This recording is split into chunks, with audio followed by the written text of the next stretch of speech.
Colosenses 1:28 nos dice algo muy importante.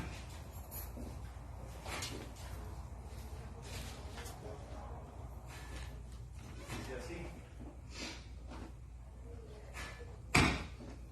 Dice, a quien anunciamos, amonestando a todo hombre y enseñando a todo hombre en toda sabiduría, a fin de presentar perfecto en Cristo Jesús a todo hombre. Amén. Vamos a orar. Padre bendito, en el nombre de Jesús, venimos delante de tu presencia, Padre, agradecidos por la vida, por la oportunidad de congregarnos, atentos a este llamado tuyo, Señor. Venimos en esta mañana para escuchar tu palabra, que tu palabra sea viva y eficaz en nuestra vida. Guíanos con tu Espíritu. En Jesús te lo rogamos. Amén, amén y amén. Yo soy Dios, tú eres Dios, porque todo es Dios. Escuche bien. Yo soy Dios, tú eres Dios, porque todo es Dios. ¿Qué les parece? Yo soy Dios, tú eres Dios, porque todos somos Dios. ¿Sabía que esa frase no corresponde al cristianismo? ¿Sabía usted eso? ¿Sabía que esa es la filosofía, el pensamiento del hinduismo? Donde la meta precisamente es que nosotros dejemos cada vez más nuestra individualidad. Nos diluyamos en un éxtasis y nos olvidemos del yo para ser el nosotros. Porque Dios está en todo. Dios en el pájaro, en los árboles. Eso es parte de Dios. Como les dije al principio, este principio dice que todo es Dios. Ahora, hay una diferencia entre el hinduismo y el cristianismo bíblico. Porque en la creación de Dios ciertamente lleva las marcas de su creación. O sea, la creación lleva esa marca de su creador. Hay algo que ha sido puesto en nosotros que viene de Dios, pero que no nos hace Dios. Amén. Cuando nosotros hablamos del cristianismo, estamos hablando en un Dios inmanente, pero también en un Dios trascendente, un Dios que está por encima de lo creado, un Dios incluso que está previo a la creación, un Dios preexistente.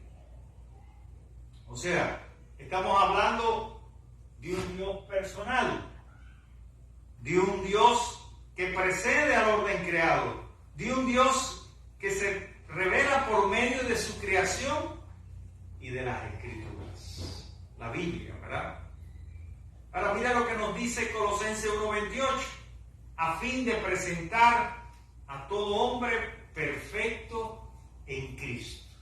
Esa palabra perfecto hoy en día nos suena insultante, porque decimos, bueno, pero ¿quién puede ser perfecto? Todos nos equivocamos, todos cometemos errores. Y detrás de esas expresiones hay una excusa para no cambiar. Una excusa que a veces es sutil. Una excusa que nosotros ni siquiera expresamos verbalmente. ¿Quién puede ser perfecto? Solo Dios. Entonces, hay un concepto básico en las Escrituras y constantemente, tanto en el Antiguo Testamento como en el Nuevo Testamento, Dios está llamando a su pueblo al cambio, a la transformación, a la conversión, a la santidad, sin la cual nadie verá a Y las escrituras son claras en torno a esto. Eso nos lo dice Hebreos 12:14, ¿verdad? Que sin la santidad nadie verá a Dios. Cuando nosotros estamos hablando de crecimiento espiritual, ¿verdad? De nosotros crecer en la obra de Dios, de madurar espiritualmente hablando. Nosotros podemos pensar, bueno, ¿qué debemos hacer? Tenemos que hacer como hacían los budistas o los hindúes, que se retiran a lugares aislados, a solas, para invocar su deidad y para entonces, en esa enajenación de los problemas de este mundo, ¿no?, ellos llegar a un estado espiritual tan elevado que se diluyen en todo lo creado. Olvidarse de sí mismo. El principio de la filosofía hinduista dice que si tú te centras en algo, te conviertes en esclavo de eso.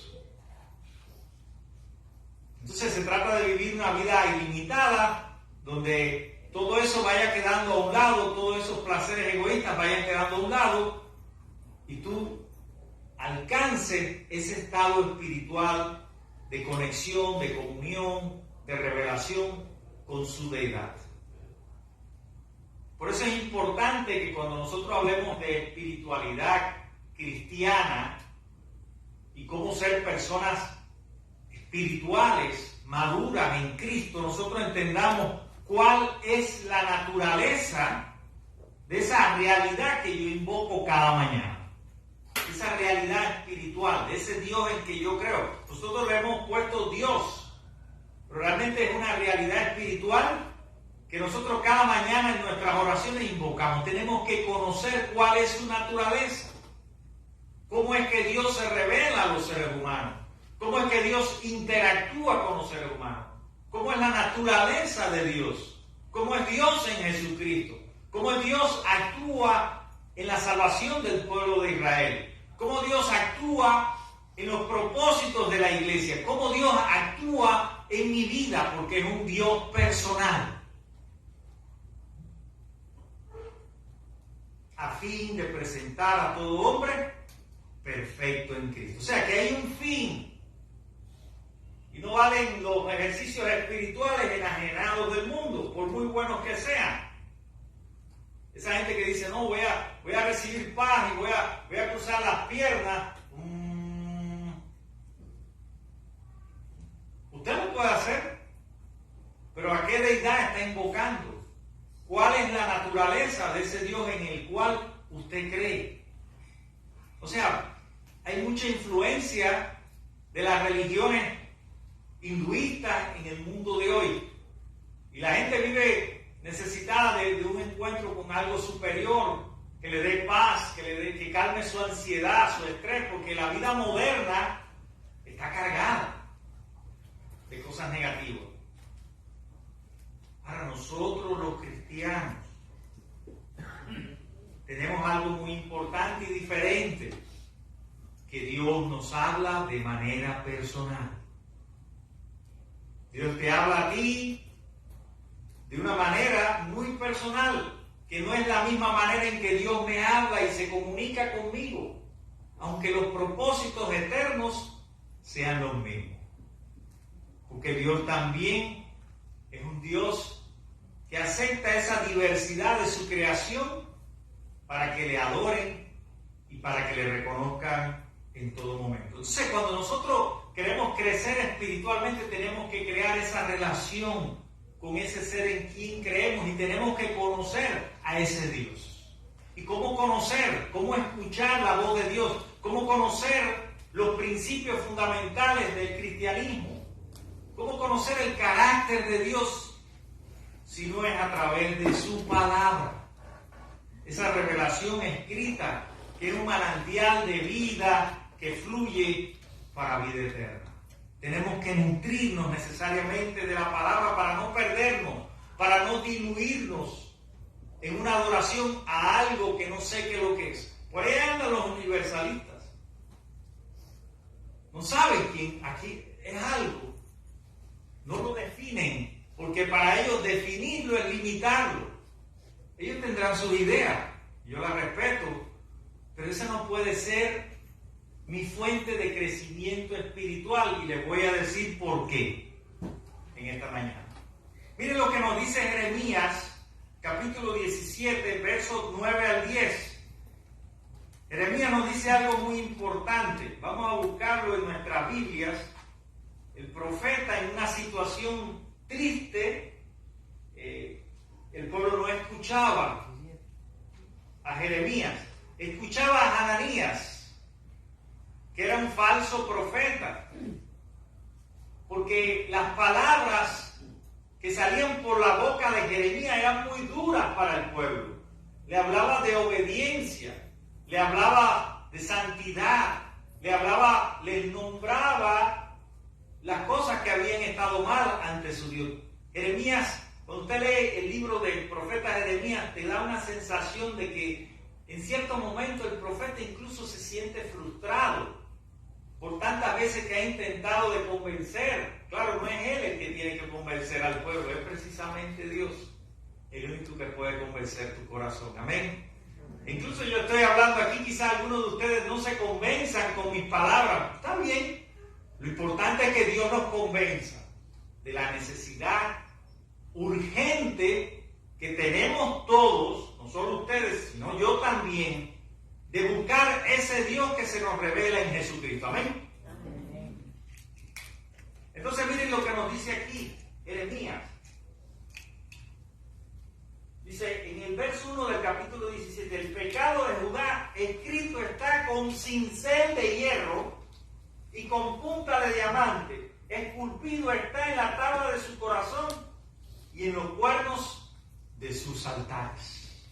Estas son palabras duras, en un sentido poético, pero son palabras bien fuertes, porque ya ha llegado a un grado de degradación moral y espiritual del pueblo al cual él predica, que no le queda otro recurso que hablarle fuerte.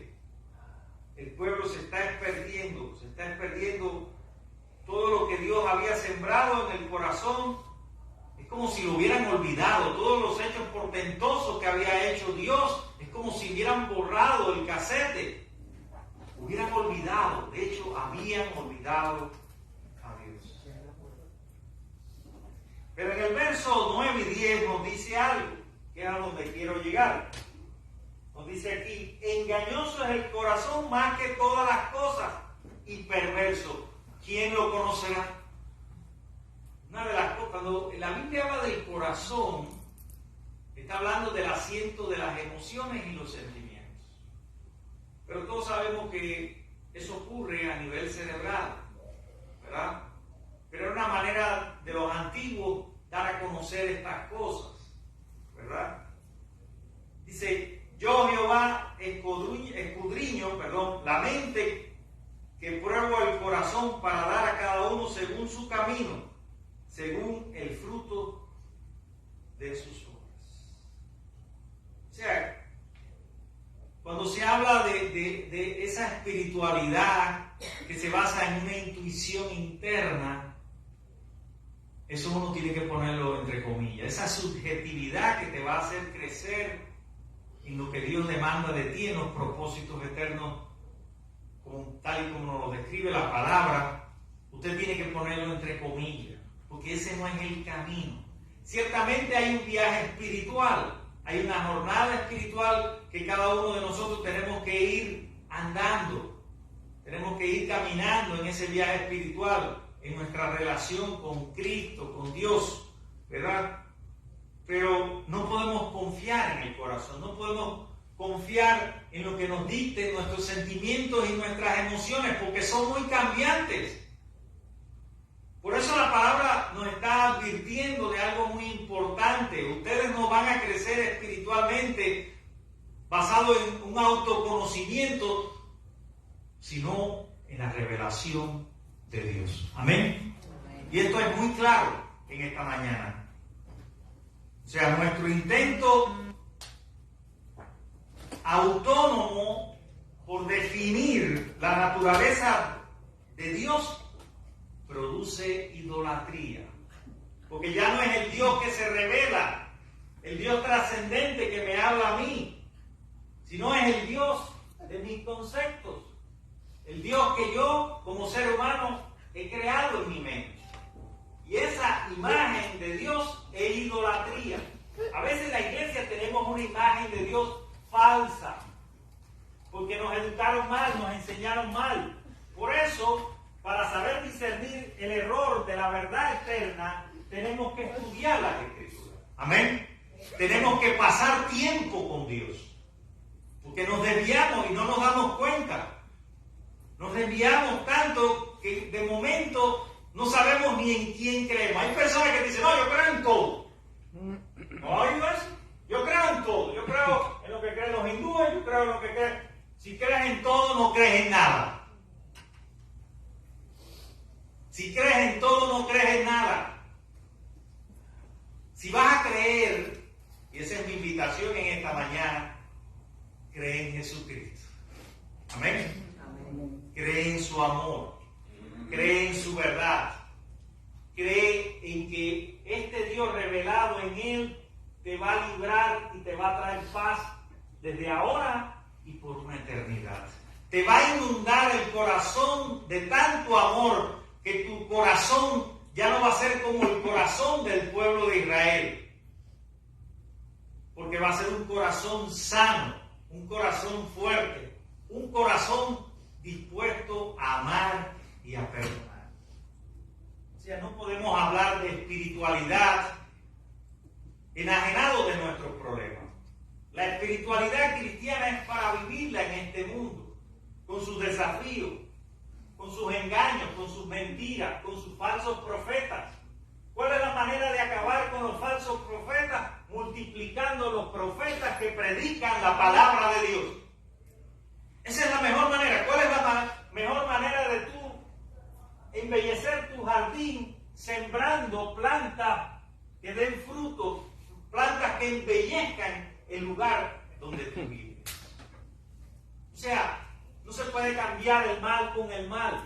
No se puede destruir destruyendo. Hay que cambiar el mal con el bien, con las obras de amor que Dios demanda de nosotros. O sea que cuando nosotros hablamos de espiritualidad cristiana, también tenemos que entender que tiene que haber una obra redentora dentro de cada uno, limpiándonos y liberando y santificando nuestra vida. De tal manera que nosotros, aún en las presiones de la vida, podamos vivir en santidad. Amén. Podamos mostrar esa gloria de Dios en nosotros. Como dice Pablo, ya no vivo yo, mas vive Cristo en mí. Amén. Amén. Ya no vivo yo para mis placeres, para mi egoísmo humano. Ahora vivo para aquel que me da la vida, para Jesucristo. Porque muchas de las cosas que nos suceden en la vida y que nos atrasan en el camino para que no demos fruto, para que no seamos visiblemente espirituales ante los demás, es precisamente que nosotros estamos atrapados en la naturaleza pecaminosa y no le damos paso a esa entrada de Jesús en nosotros de manera que nos cambie de verdad. Siempre estamos abriendo las puertas del corazón a muchas cosas. Mira, hay un programa, hay un sistema, para que se entienda esto de otra manera, hay un sistema que se creó hace muchos años y es muy popular en la computación, y es el sistema Windows. ¿Sabes, no? Windows es ventana. Entonces tú abres una ventana y tú entras a un lugar y puedes entrar a infinidad de ventanas. Pero hay ventanas que tú abres que te llevan a otras ventanas y a otra y a otra. Y de momento tú puedes estar en un lugar, en un sitio que no sea bueno. Esa ventana que tú abriste en tu computador se convierte en una ventana de influencia del enemigo de las almas, el diablo. Esas ventanas que tú estás abriendo influyen tanto en ti que van a formar un pensamiento que no es la mente de Cristo, como nos dice el apóstol Pablo, sino la mente de este hacen dentro de la iglesia, porque constantemente le están dando lugar al diablo y no a Dios. Mientras más tiempo yo pase en un computador viendo cosas vanas y baratas que no me edifican y no me hacen crecer, menos fruto voy a dar en la fe. Amén. Entonces, sin la santidad nadie podrá ver a Dios. ¿Qué quiere decir eso? Que la obra redentora de Cristo comienza por un primer paso, la aceptación de Jesús como el Señor de tu vida. Jesús es tu Señor, es mi Señor, es el que gobierna mi pensamiento, es el que me guía en cada paso y en cada decisión de mi vida. Por eso, cuando nos unimos a Él, somos parte de ese nuevo pacto, como nos dice Jeremías 31. Un nuevo pacto sobre nuevas ordenanzas, un pacto espiritual, una alianza que es indestructible porque ha sido hecha por la sangre de Cristo.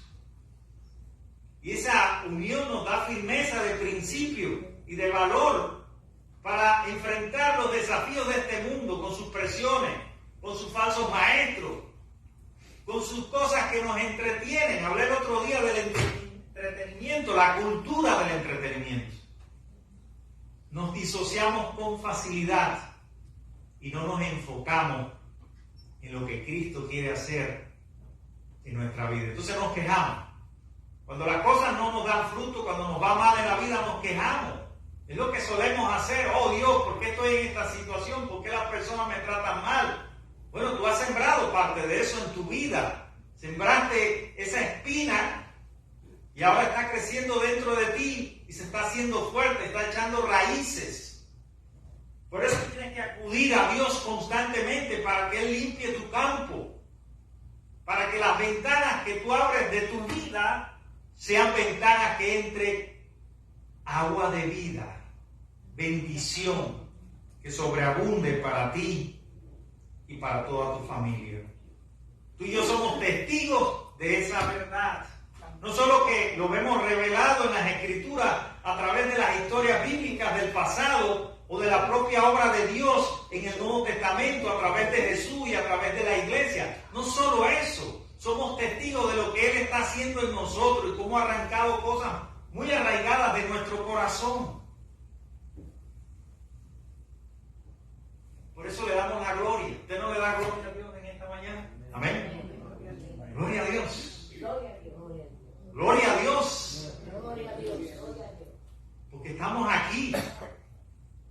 Contra viento y marea, tú y yo estamos aquí.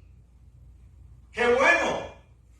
¿No es ese un gran motivo para sentirnos regocijados y felices de saber que Dios está aquí entre nosotros, visitándonos, iluminando nuestros corazones y llenándonos de fuerza para seguir adelante cuando pensamos que no podemos? Eso es un motivo de victoria, de alabanza. Nos sentimos orgullosos de lo que Dios ha hecho, no de lo que nosotros hemos logrado. Porque vuelvo y repito, engañoso es el corazón humano. No te confíes. ¿Y sabes qué? Nosotros siempre buscamos un refugio en algo, en alguien. Cuando tenemos problemas, buscamos una almohada, alguien que podamos llorar a su lado. Es la tendencia humana. Y buscamos respuestas a cosas que no entendemos por qué nos están pasando. ¿Sabe qué? No está mal que alguien espiritualmente sano y con profundidad y sabiduría cristiana y bíblica te ayude. No está mal eso. Pero la verdadera fuente de sabiduría, de corrección y de guía para tu vida no está en la otra persona, está en Dios. Amén. Y para eso tenemos la Escritura, para eso tenemos las Escrituras. Por eso es importante la unión con Cristo por la obra del Espíritu Santo. El Espíritu Santo está obrando en ti y en mí. No entendemos muchas cosas, luego pasan los años, ya yo entiendo por qué tenía que pasar esto y aquello. ¿Por qué? Entonces que yo entiendo los procesos de Dios, cómo Dios está operando en nuestra vida, en nuestra iglesia. Cómo Dios nos está iluminando el camino con sus verdades bíblicas. Cómo Dios está permitiendo un crecimiento en nuestra santidad, sin la cual no veremos a Dios. O sea que no se trata de intuición, sino de revelación de Dios en tu vida, para su gloria y su honra. Amén.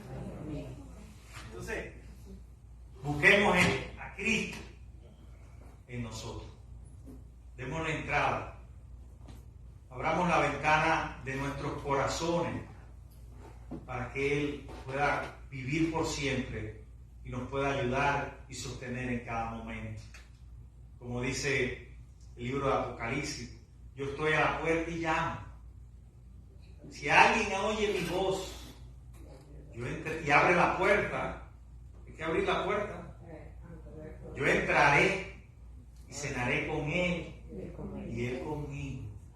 Tendremos una conversación maravillosa, una comunión íntima, una intimidad tan grande y fecunda que mi vida va a ser transformada. Amén. Amén. Que Dios los bendiga en esta mañana y que reciban esta palabra en sus corazones. Amén. Vamos a orar.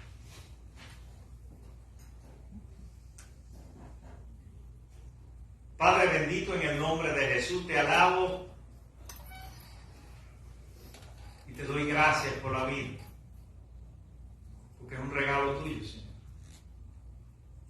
Gracias por tu misericordia. Eso es lo que demandan de nosotros. Y lo olvidamos, Padre. A veces necesitamos obrar con misericordia y vivir humildemente delante de tu presencia, obedeciendo cada consejo, dejando que tú reines en nosotros, Señor. Transfórmanos. Somos el barro en tus manos, Señor, y tú eres el alfarero. Moldéanos a tu imagen, no a la nuestra, no a lo que creamos, no a lo que nos dicte este mundo, ni las filosofías orientales, sino a lo que tú nos enseñas en tu palabra. Bendice cada vida y cada hermano aquí, los que están aquí, los que están en sus casas, los que están viéndonos por las redes sociales, que hasta allí llegue tu palabra, Señor. Que Cristo more en nosotros y que tu verdad se haga vida en cada uno de nosotros. En tu nombre, Jesús, oramos. Amén.